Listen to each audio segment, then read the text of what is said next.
Hi guys, welcome to my vlog. For today's video, we will gonna vlog about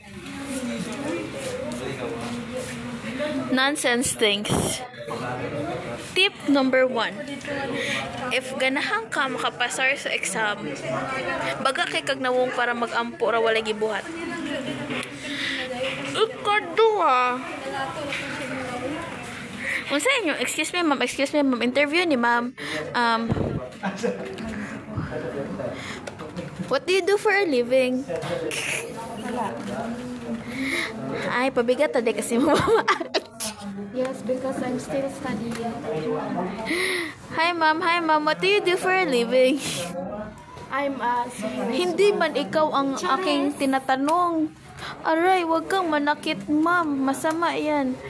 Kakasuhan kita ng trespassing. Uy!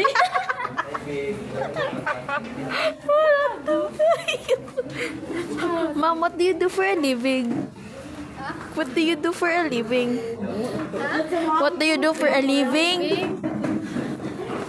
Ay guys, one tamad ni siya guys. Say hi to my vlog. Ako na founder sa page ni Matuog ron. Ay nag-i-post biya. Binuang ka. Unta makabalo mo, binuang ron. Muna ginatawag og nonsense. Okay, bye.